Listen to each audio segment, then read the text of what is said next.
Righto, it's Fox Wizard here, and we are questing betwixt. Betwixt worlds amidst meta crisis, and if you're questing, it's worth kind of having a sense of what you're doing, and I find one of the most indispensable dispositions one can have is that towards daily journaling. And so in this podcast, we'll be sharing how to journal like a wizard.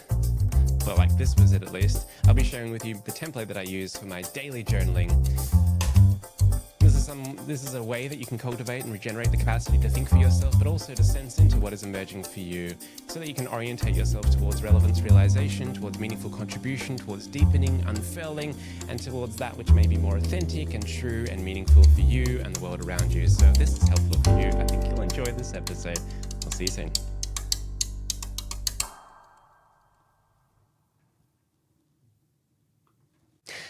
Hi friends, yes, it is the 1st of November 2024, and in this episode we are going to be unpacking how to journal like a wizard. Why would one want to journal like a wizard? Why? To learn better spells, to advance, to level up, to have greater impact via one's intentionality, to translate and transmute conceptual reckonings into manifested reality, or something like that. But in plain speak, journaling is one of the most profound ways to develop metacognition, to think about what you're thinking about, to cultivate one's own clear thinking, to ongoingly regenerate the capacity to think for oneself.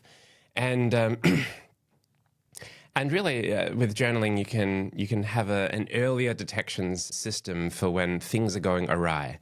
And with this, you have an enhanced acuity as to what's happening with you, how you're responding to the world around you and how things are shifting. And then that allows you to be a little bit more intentional about how you cultivate fulfillment, depth, growth, satisfaction, and right relations, and so on.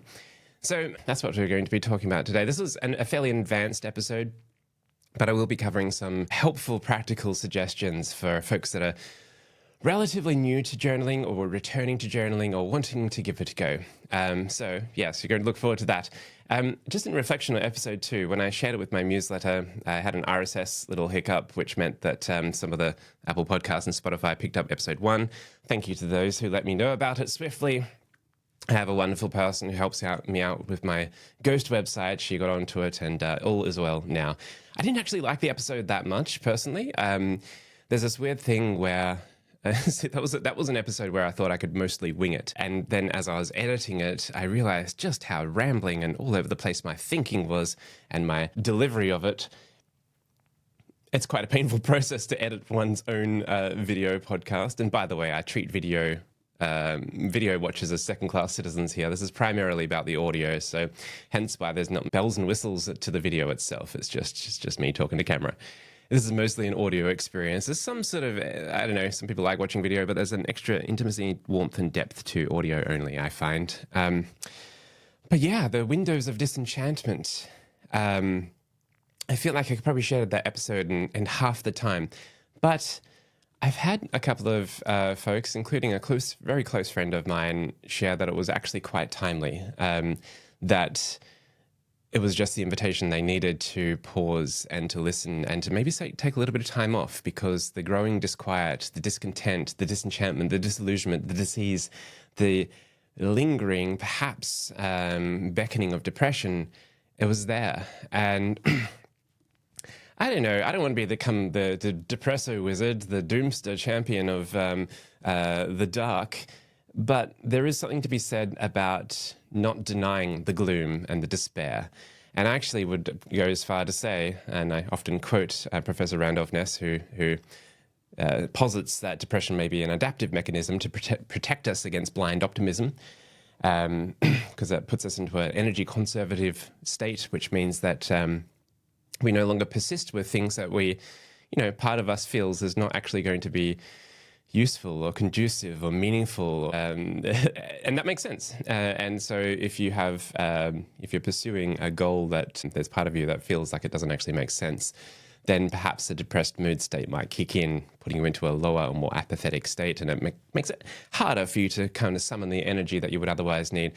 I actually also feel like depression or grief and despair are almost like developmental milestones, in the sense that this is part of our maturing into adulthood.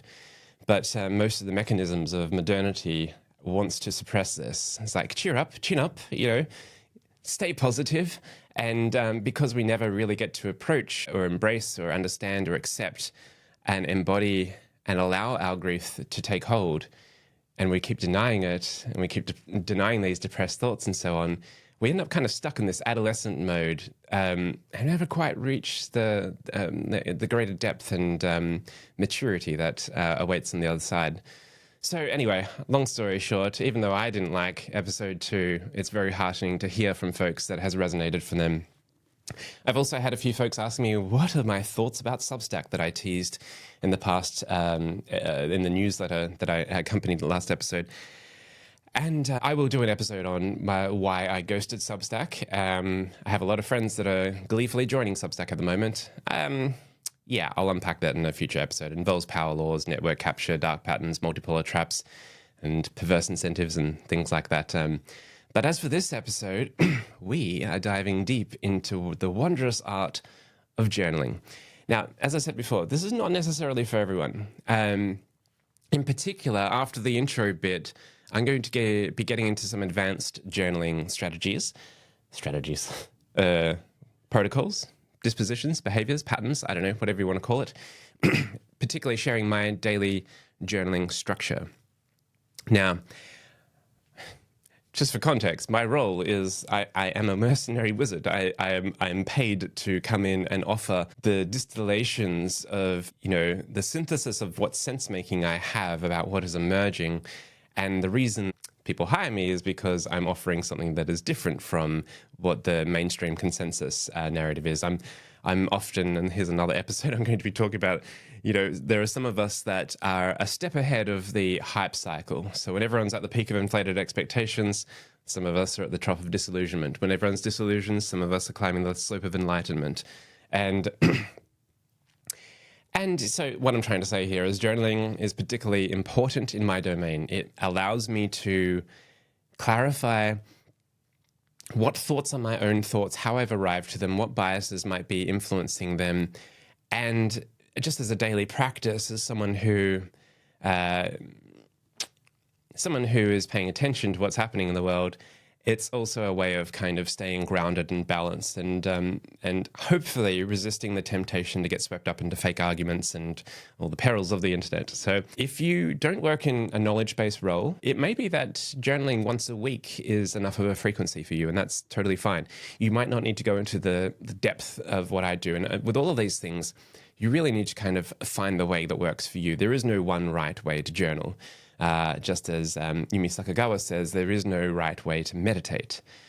There are different approaches that may work for you. So with that, we're going to be going through quite a bit here. I'm going to be sharing my morning tarot ritual, how I use cartography to not necessarily divine things, but to have a narrative provocation that allows me to reveal parts of what I may not otherwise have been consciously aware of. I'll be sharing with you how I use the colors of magic, the gathering, the various mana systems to tap into things. I'll also be talking about how I intentionally bake in plot devices into my daily journaling so as to progress things. Anyway, I'm not very good. What I was just doing there, successful podcasters and whatnot, they do this tease thing where they don't actually talk about what they're talking about until the middle chunk, but the first bit's all about this tease. I tried it just then. It doesn't feel natural for me. I just want to get into it. So let's do that. First of all, have you heard of the concept of morning pages? Of course you have. But if you haven't, Morning Pages by Julia Cameron, the author of The Artist's Way, which is a beautiful book for creative recovery. Really good book for most adults who were creative once. All of us were. All of us are. And may need a process to kind of tap into and rediscover that creativity. It's a 12-week program, and there are 2 key concepts that emerge from this. The first is morning pages, and the second is artist dates. Artist dates are where you schedule some time for yourself doing something that is well-filling, that fills your well of inspiration. I don't think enough of us do this. Intentionally cultivate artist dates. And if we were to expand this a little bit, the intentional, ritual cultivation of solitude and of doing things that that fill your well, that fill your cup, that have you inspired. For many of us, it's genuine time in nature. And by genuine time, I mean time where you are present, not on devices, not engaged in inane group speak, but actually time in nature. For others, it's like time at the pub with friends, once a week to actually catch up and connect. Phones aren't on the table. They're not even there. You're having a few beers, you're having a good chat with friends. For other times, it's like time to actually lie down and stare up at the clouds or look at the stars and things like that. For others, it's like going to peruse their local bookstore, or actually taking a book that they've purchased, a physical book, to their favorite cafe and sitting down and reading it. These outer states are just so vital. I feel like in this busy, late-stage capitalist world, we don't often make time for outer states. So Julia Cameron's notion of that remains evergreen. The book itself, The Artist's Way, I've done it a couple of times now. I feel like it's great. It's also, to me, reads a little dated. It's a little bit hokey. It's a little bit, modern in the sense of like modernity, preferencing the individual's entitlement and all of this stuff. But, the sensibilities remain the same. And if we kind of, bring that to the current context where we're kind of seeking more of an ecological approach, where we're sensing into the role that we play as part of the greater system, it still holds true.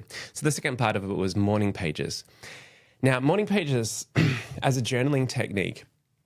Now, you may be familiar with this already. I've got chapters for these podcasts nowadays, so you can skip ahead if you want to.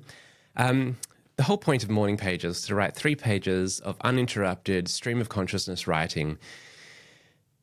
It's a really, really good pattern to get into. What we're trying to do here is outpace the inner editor, the vigilant editor that will stop us from writing or speaking what we want to say, that will... there's this phenomenon, if you were ever to go hiking with a friend on a multi-day hike, there's a thing that usually by the end of day 1, you've burnt through the surface level conversations. You've caught up on all the things. You've talked about, have you seen that movie or that show? You've done the things.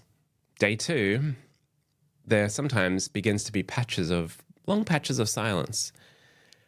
And sometimes just really interesting things emerge from seemingly out of nowhere. And day 3, the silences continue, but the conversation deepens, particularly if you've had some time under the stars or by the fire or things like that. There's something about the combination of the activity, the exhaustion, that allows the monkey mind, the one that narrates everything and provides endless chatter about things, they kind of get exhausted, and you outpace the monkey mind. And then beautiful gems emerge that reveal themselves to you that you may not otherwise have been aware of. This is the charm of morning pages. It takes some time to practice morning pages. For many of us who are used to typing on the keyboard, it takes muscle memory. Like my hand cramps when it's been a while that I haven't done morning pages. And so one of the best way to cultivate a habit of morning pages is 750words.com. 750words.com. My friend Buster Benson created this quite a while ago. It is wondrously authentic, irreverent. It's not doing any of the growth hack patterns that you typically see with these online websites. It's pure, it's private, and the point of 750words.com is to help you get into that stream and into that flow. As you're typing your words, whenever you pause and stop typing, there'll be a friendly little indicator to kind of prompt you back into your writing flow. At the end of your session, once you hit 750 words, and the point of once you hit 750 words is you stop then. You don't kind of like, oh, I'm on a roll now, I'm just going to keep going. It's a practice. This is not you perfecting something. This is not you performing anything.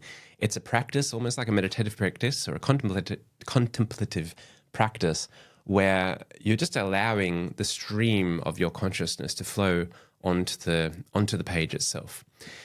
And at the end of your session, you'll get a graph that kind of indicates how you went, where you kind of dropped off. And for someone, this is incredible feedback of something that we wouldn't otherwise get feedback for. it trains this flow state. And you'll find that as you kind of develop a streak, the ease in which you engage in morning pages flow increases.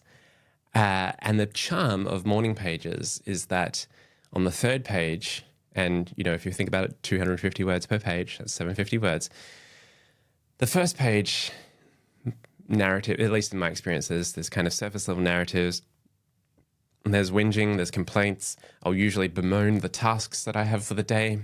I'll usually be harboring some sort of like petty resentment about something, and then it goes through, and then I'll make some meta commentary about how my hands hurt, or like I'm not really sure what to do, and like this feels like a waste of time, and so on. And then, out of nowhere, not consciously conjured or anything, but subconsciously manifested, some interesting things will often emerge. Not every time, but often. And these insights are so powerful.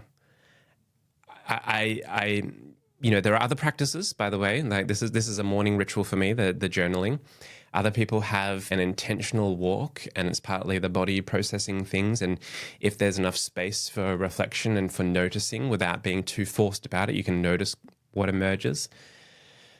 You'll have to find the practice that works for you, but just, as a wizard, journaling is really key. So I would really suggest, even if you're familiar with this, give 750 words a go. Even just trialing it for a month, seeing how you go. There's actually monthly challenges which allow you to earn some pretty fun badges with this sincere, ironic form. Buster knows that the gamification thing has gotten out of hand. But also at the same time, it's pretty cool to kind of get your turquoise horse badge or whatever. So give 750 words a go. I oscillate between paper, and I'll tell you about this other thing, but one of the things I love doing is bringing my journal to a cafe. Now, for those that are watching, even though I said that, video is second-class citizen, only the video folks can see this. I've got this lovely leather-bound journal with a lovely pen. And then you'll see as it opens up this blank page paper thing here where you just see like pages of writing. For those that aren't watching, I'm flicking through a book. It's a weird flex. That's what I'm doing. I'm weirdly flexing. Look at how much shit I've written down on paper. There is something magical about the sound of the pen on the page and the flow that happens like this, and the sense of, it's a kind of a sense of progress, of just meaningfully moving through the page, and the end state after morning pages is always one of, I find, well, not always, but mostly one of greater depth, greater insight. And this early in the day allows you to orientate the actions or the activities of your day. You then have more intentionality, and you're less prone to falling into automatic patterns. Automaticity is something I am wary of, particularly in this heavily optimized age where we want to get shit done. We're all feeling time poor. We're all feeling really busy. So it's natural that we tend to favor quick fixes, familiar solutions, and default ways of doing things, as I often keynote. But what it means is also like we go about our days in automatic mode. There's shit to do, there's errands to do, there's emails to do, and so on. And that pattern can feel productive, but it may not be conducive to meaningful progress. It may be a delusion of progress. It may be a perpetuation of habituated behaviors, which means that you can go around in circles for years and not actually have any, not actually cultivate, how do we say this? We're all on a developmental journey. The development is partly cognitive complexity. It's partly the depth that we have, deepening our sense. It's partly wisdom cultivation. It's relationality. It's integration of all of our parts. It's healing of our traumas. It's the work that we do so that we can show up and be there for others. If I harken back to what I was talking about with the window of disenchantment, I am so fortunate to have had friends that have been in relatively better chapter of life when I was in my own dark chapter. They were there for me.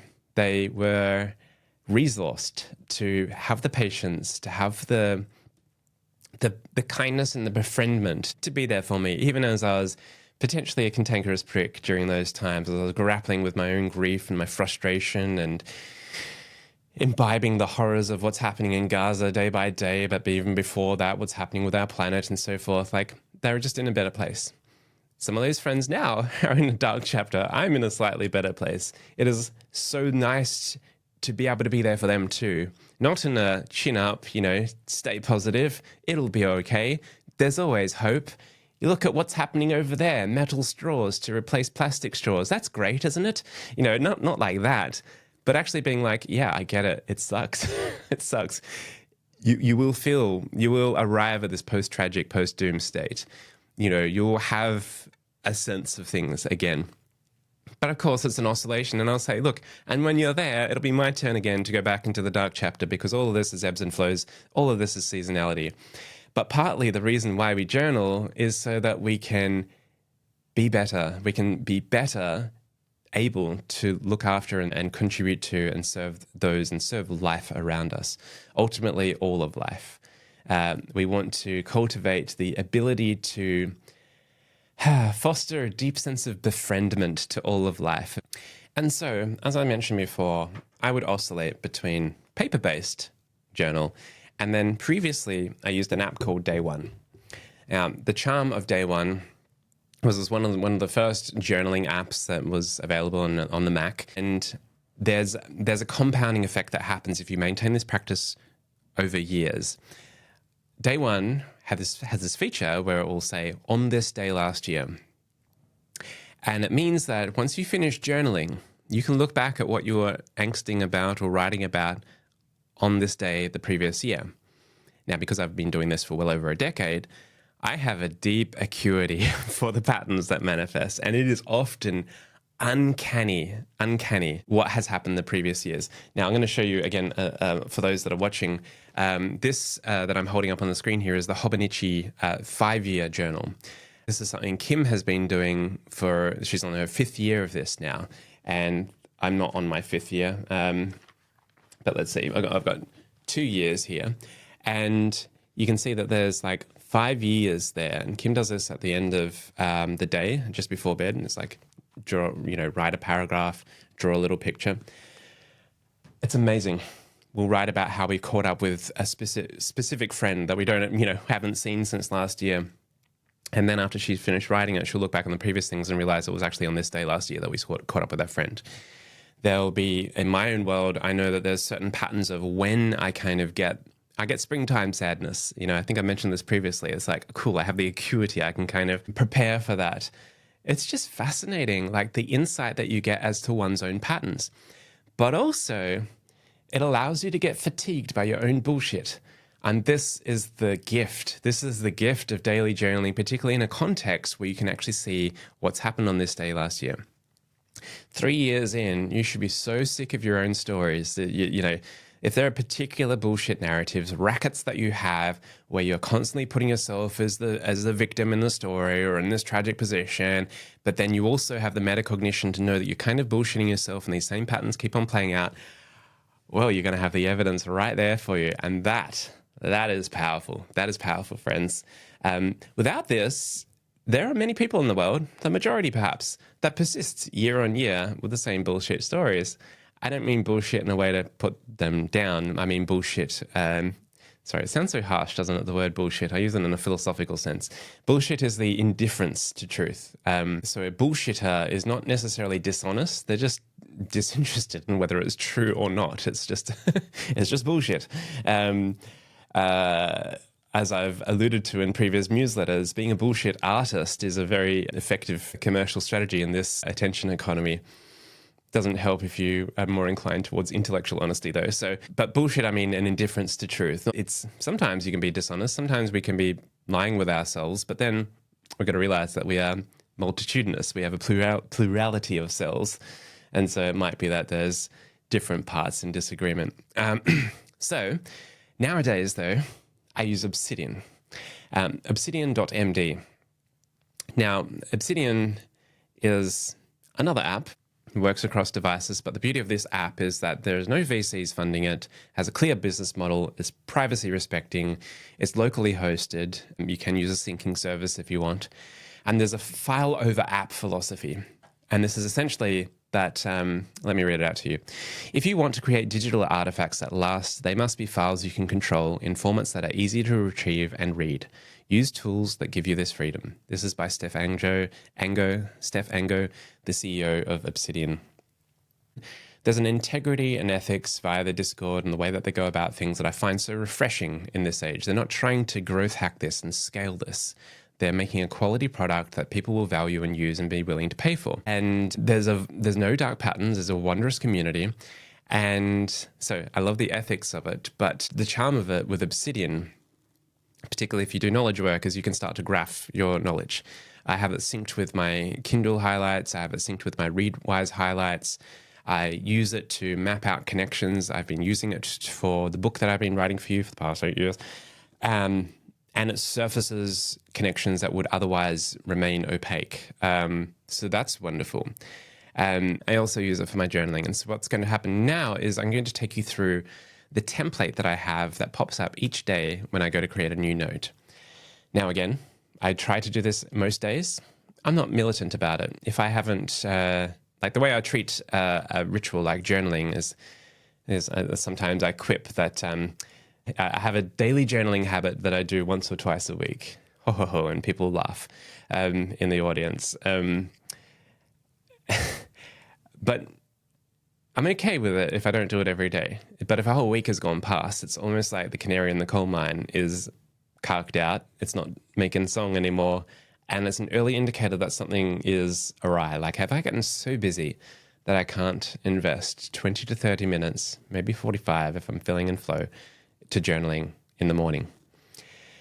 And it's a tripwire to catch me before I potentially fall into some darker patterns of being so perpetually busy that there's not actually time for myself or not time for self-reflection. So for you, it might be once a week. It might be once or twice a week. But I would encourage, personally, as a wizard, this is my bias, daily journaling practice is really, really helpful.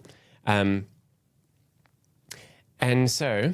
yes, I've got some notes here that I'm reading. Good writing is clear thinking. I think I've mentioned that. The point of journaling, self-awareness, reflection, introspection, pattern acuity, regenerating our capacity to think for ourselves. Here I'm quoting this wonderful book by Carol Sanford, No More Gold Stars, Regenerating Capacity to Think for Ourselves.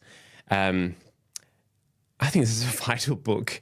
I don't want to be... how do I say this? I'm trying not to punch down these days. I'm trying not to poo-poo others. But I do feel like we're in an epoch in life where we largely, via institutionalizations and habituation and just the patterns of the late-stage distraction economy in modernity, we largely do not think for ourselves. We also have politicians and media that can perpetuate propaganda, that we don't have the journalistic integrity anymore, because of myriad factors, including perverse incentivization. So more than ever, people need to develop the capacity to think for themselves. I feel very grateful as part of being trained as an academic and going through and completing a PhD and lecturing at a few universities.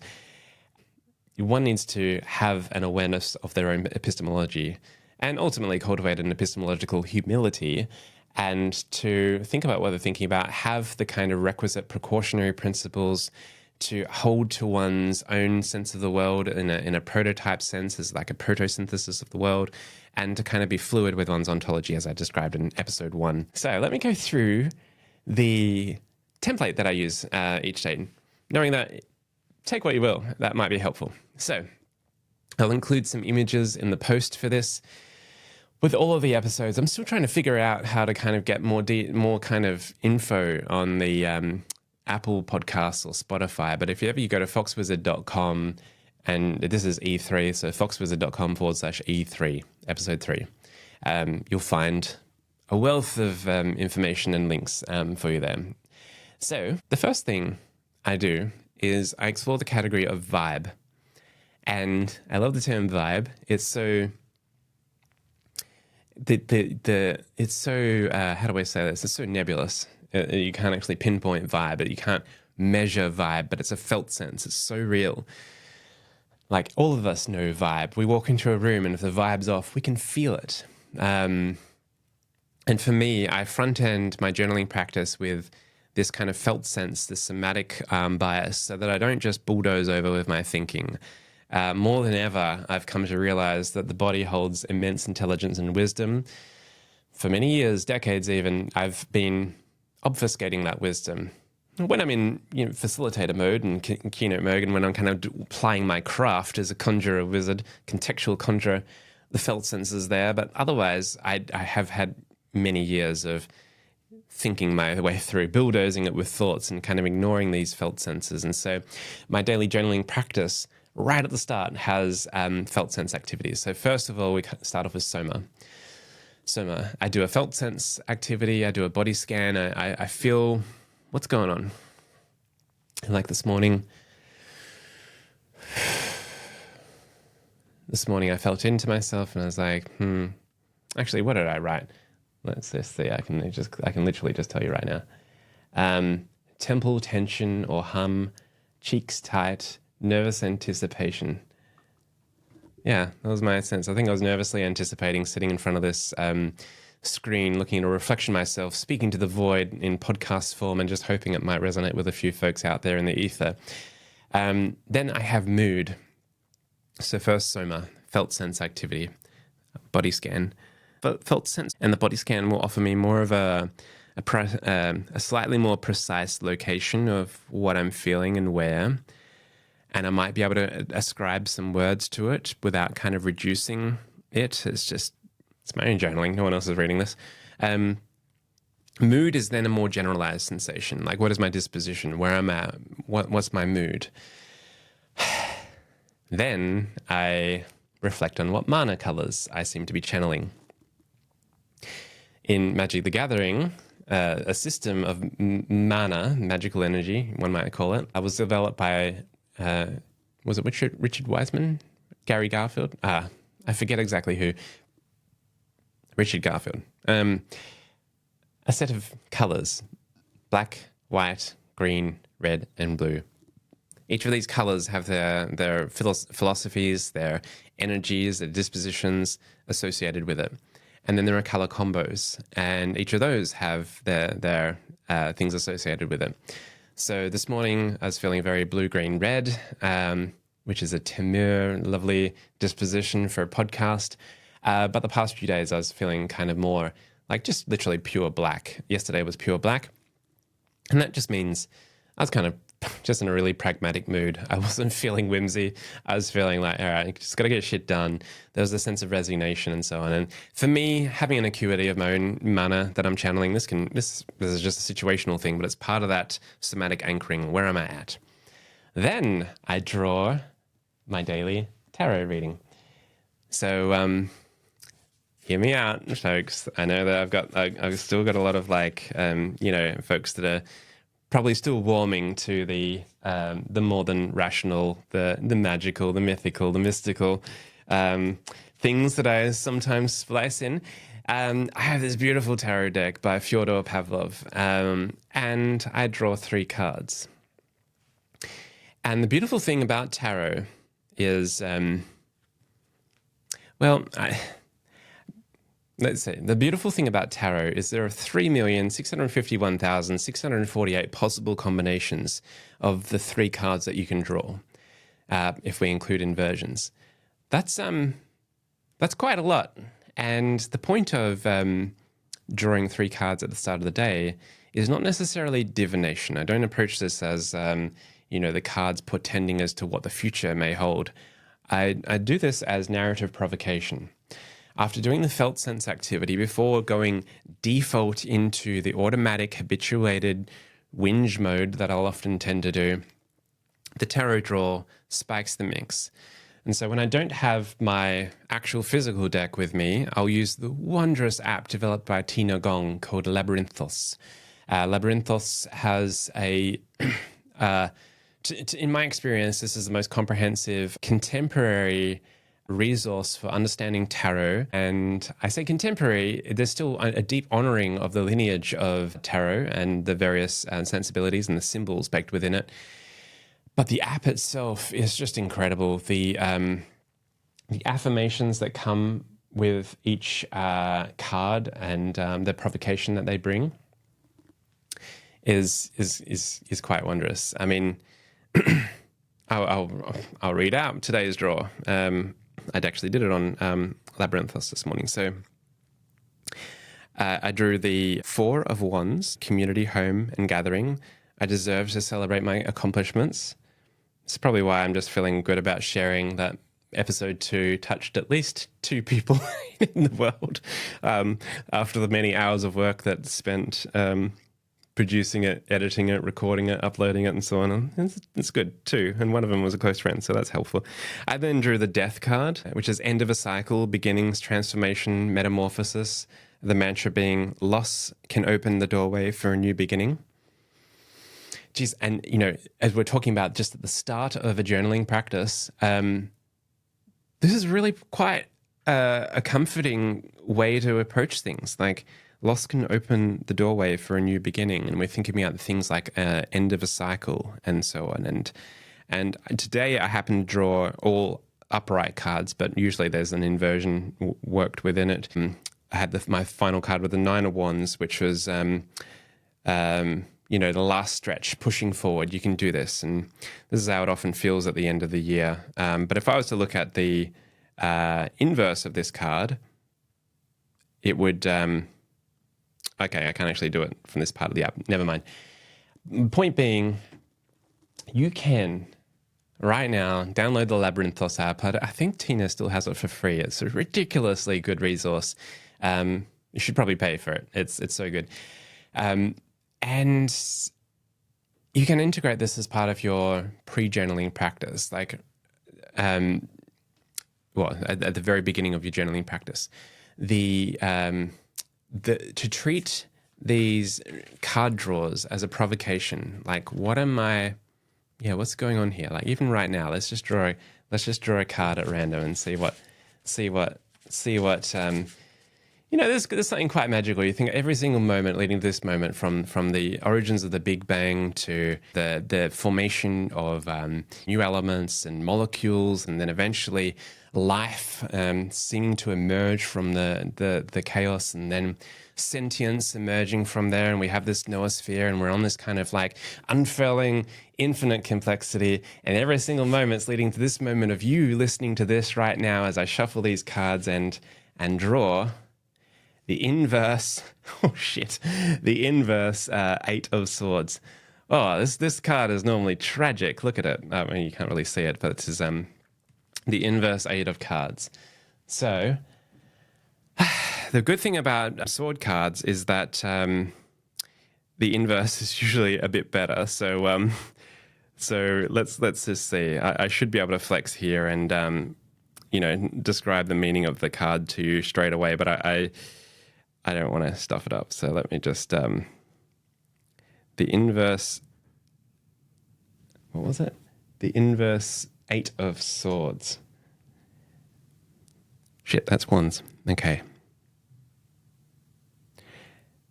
Inverse Eight of Swords.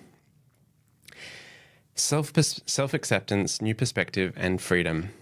New truths guide me to a deeper understanding and acceptance. You are moving forward from a time in which you felt trapped and victimized by your own thoughts and perceptions about yourself. You have recognized that your own beliefs may have been your greatest weaknesses.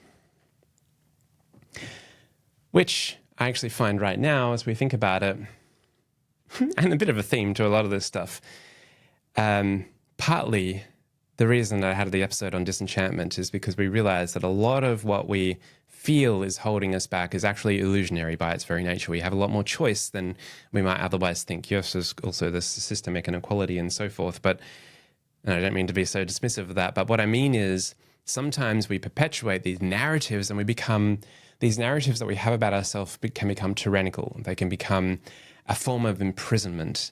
And, this theme of being able to kind of step up and through this, there's partly this bias that I have of why am I doing this podcast?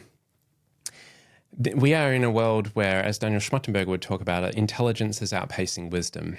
And so we have rampant artificial intelligence, synthetic intelligence, tech with exponential implications in economy that externalizes harm to the environment, where we're now seeing ecocide, genocide, exponential extinction rates, climate collapse, and catastrophe. And we are in a system that incentivizes its self-destruction. So thus we are on a self-terminating path that we can't help but play a part in and be complicit in. But some of us are awakening to the fact that this is happening, and there are other choices. There are alternative options to the default way of doing things. And part of my intentionality with this is to free you from any sense of imprisonment that you have, so that you can actually quest and seek viable alternative options. This does mean leaving the safe, familiar, comfortable, predictable, measurable constructs behind, and entering and venturing into the dark forest in a time betwixt worlds amidst the meta crisis. This does mean that you need to have your wits. You need to have wit, wisdom, and wiles to navigate and find your way amidst it all. But it is a process of developing and moving from a tragic or a doom woke state into a post-tragic, post-doom, post-woke state, where we can actually show up and participate and facilitate the ushering in of new viable alternative options to the default tragic way of doing things. So, yeah. So anyway, point back, I'm getting way off track here. With tarot, when you do the draw, you don't fixate upon what the app or what the cards mean. Instead, you sense into whatever the meanings are and so forth, but you notice what you notice when that comes up. So the example that I used when I gave the, the first card that I drew today, which was the Four of Wands, the mantra being, I deserve to celebrate my accomplishments. I instantly had the image of sharing what the friend said with you in this podcast. So, and that was it just kind of emerged as a response from that. There's no kind of conscious conjuring of that. This is just what happened. And so therefore, as part of your journaling practice, you might want to consider integrating tarot as as a means of narrative provocation. And then when you do so, notice what you notice. If a particular feeling comes up, or if a particular response comes up, or if you have an image or a memory or something, notice, get curious about that. What's going on there? Why did that emerge? Because then we go into the next section. No, just before then, I also track my sleep scores and my readiness scores via the Aura Ring, just to get a sense of that. And if you're not ready for tarot, I might also suggest that you could try an oracle deck. This is the Supra Oracle deck by the team at UC. And then you can just draw a card. Manifestation is what we got today. But if I was to draw another card that seems a little bit too contrived, let's see, one more card, we have nothing. Okay. And one third card, we have Seeker. And you just might draw one of these cards and be like, there's a little bit of flavoring. What's going on there? Of course, you don't want to force it. It's just narrative provocation. All right. Now we get into the actual journaling part. 44 minutes in. I thought this could be a 20-minute episode. Anyway, I hope you enjoy this meandering path. There are two questions for this first section as we start to kind of get into it. I call this the and AWE section. And AWE. And these questions come from Michael Bungay-Stanier, the author of The Coaching Habit, the 1 million+ copies, coaching book. Michael is a very close friend of mine, MBS, and he shall be on the podcast at some point. He actually listened to the previous episode, like the first episode too, which I'm very touched. MBS is this, anyway, he's a good friend. He's lovely. So the question, these are the first two questions in his book, The Coaching Habit, which is a fantastic book, as all of his books are. The first question, OMM, stands for What's on My Mind? And so as you're beginning to do your journaling, the question is, what's on your mind? What's on your mind?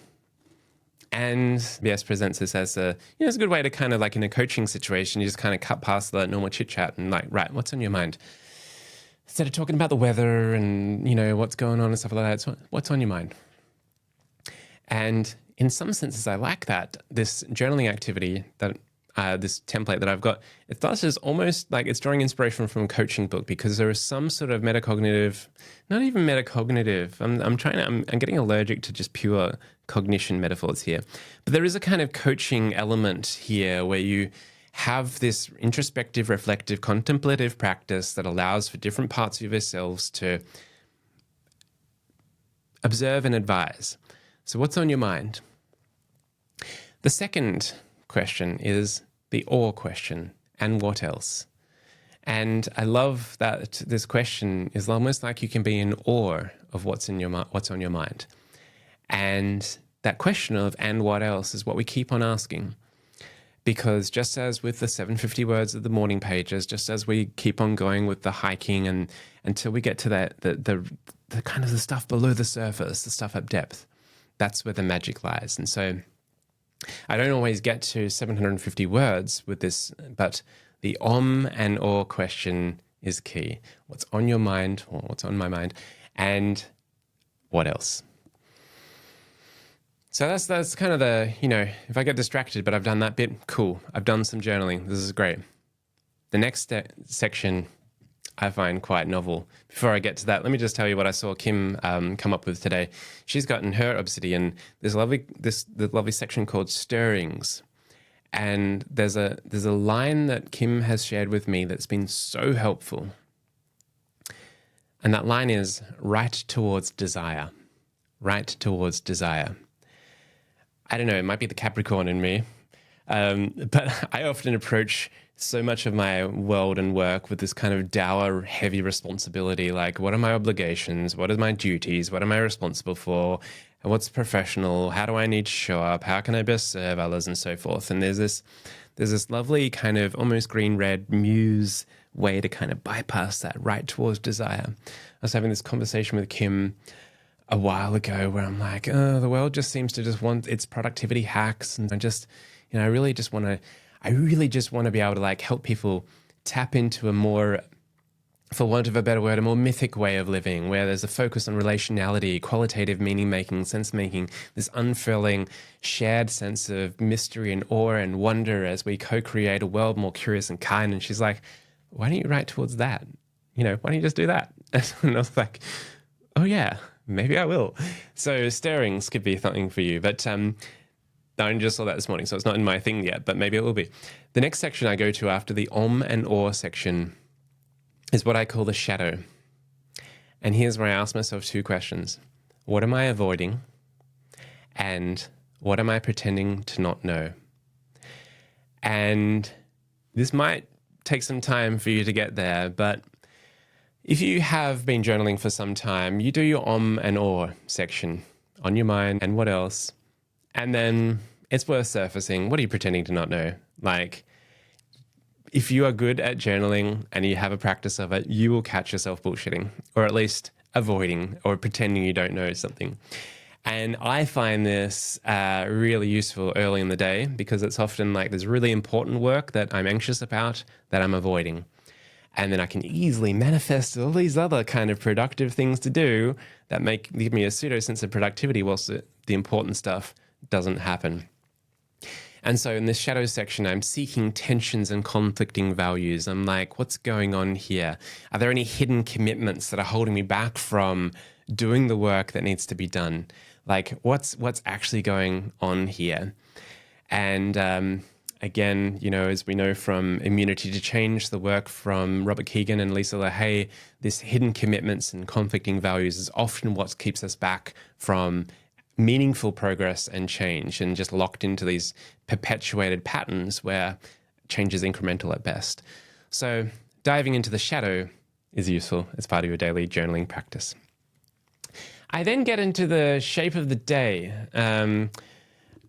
which I call day shaping. This is simply a time boxing activity where I list out the hours, the waking hours of the day, and then with the perspective of, as if this is an amusing hypothesis, I then posit how the day will work. And this is normally this idealized, optimized, kind of naive sense of how the day will unfurl. Of course, within a couple of hours, the plan will go off track, but it's nice to think about how things will fit in. Normally here, it gives me a grounded sense of reality, because without doing this time boxing, I'll be naively optimistic about all the shit that I can get done in a day. And so then, after the shape of the day, I then have what I call the plot. And here's where I ask myself, what is the single most important thing that will progress the story. And by the story, I don't mean there's any kind of fixed narrative here. This is a non-narrative approach to life. But if we do think of our life as an unfurling story, of which, of course, we're not the central characters here, we are ecological expressions, there is no center. But if we were to think, knowing what we know about ourselves and our patterns and our proclivities, what is it that we can do today that will genuinely progress the plot? And by progress the plot, I mean, how do we make stuff interesting? Like, how do we actually catalyze meaningful progress here? What is the single most important thing you can do today that'll be conducive to meaningful progress and kind of, do it for the plot? Maybe it is calling that friend you've been avoiding calling because, I don't know, of phone call anxiety or whatnot. Maybe it is publishing that thing. Maybe it is having that conversation about, a performance, a raise or something with your team leader or something like that. Whatever it is, do that thing. And I love that each day has just one thing. Like today's thing is publish episode 3 because I was embarrassed about episode 2. So I just want to get episode 3 going and keep this kind of podcast thing rolling along. We're going to have guest conversations happening soon. I will demonstrate to myself that I can do an episode in less than an hour, or less than half an hour. I will show myself. I will prove to the world that I can do that. It's not going to be today though. But what will progress the plot is the question you ask yourself. And then I also, in the plot, I have the secret task, which I write in double brackets. What was my secret task today? I'm just looking here. And, so my single most important thing today was to record episode 3. And my secret task is to maintain the glint. Maintain the glint. And this is partly because reflecting on the last episode about disenchantment, there was a tiredness that leaked through my voice. I was mumbling. I was scattered. I was all over the place. There's a kind of a glint that we need to maintain even as we dance our way into doom and despair that allows for that trickster magic to manifest. And if we're dancing, we can dance with the trickster magic. If we're too serious and dour and fixed and heavy, then we're going to get fucked up by it. So maintain the glint is my secret task for the day. So for you, think about what is the single most important thing you can do today. What is your secret task? You don't go telling anyone these things. Maybe you can tell your people your most important thing to do. I find it's useful for me to share with Kim. Okay, the one main thing I've got to do today is this. And she's like, okay, cool, got it. But I don't share my secret thing. I have this, let's like manifest. Then finally comes errands and tasks. Now, this is so deliberate. So many people, by default, start their journaling practice by writing down things that they have to do.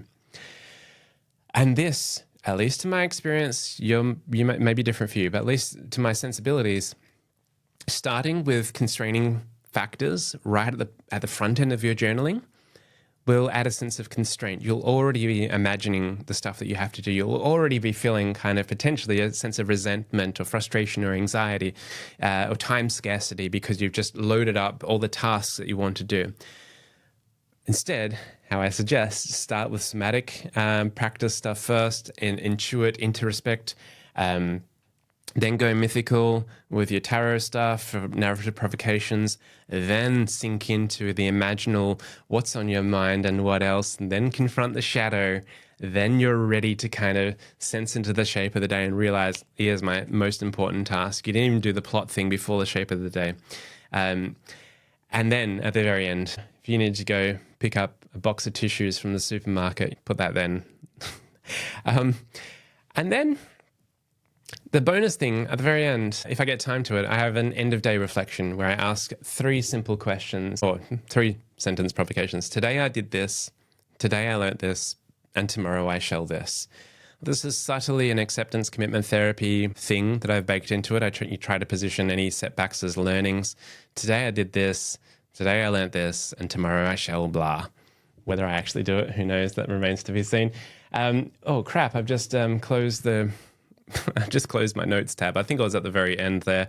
Oh no, I'm just going to open it up. And then at the end, I also, as a bonus, I will write in my 5-year journal. I'm not as good at this as Kim is, but I love the artifact that the Hobonichi 5-year journal is.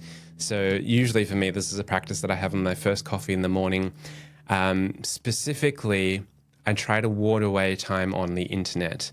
Another important thing here is all of this journaling practice ought to happen before you've even looked at the internet.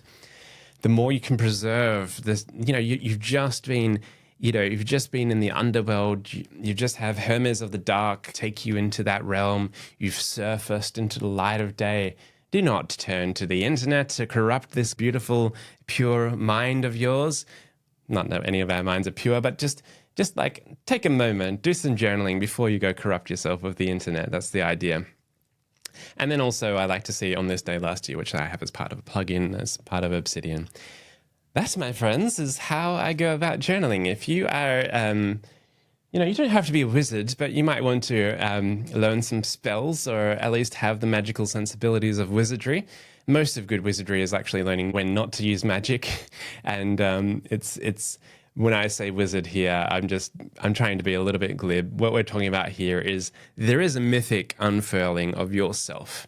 And if you pay attention to what is emerging for you, if you notice the glimmers, if you notice the disquiet, if you heed the beckoning and the calling for what may bring you closer to alignment to what is authentic and true for you, then it might actually translate to a more meaningful progress. And the challenge, of course, is that meaningful progress in this day and age doesn't look like what the conventional delusions of progress do. Our delusions of progress look like numbers going up. It looks like, shit getting done, boxes getting ticked, and numbers going upwards.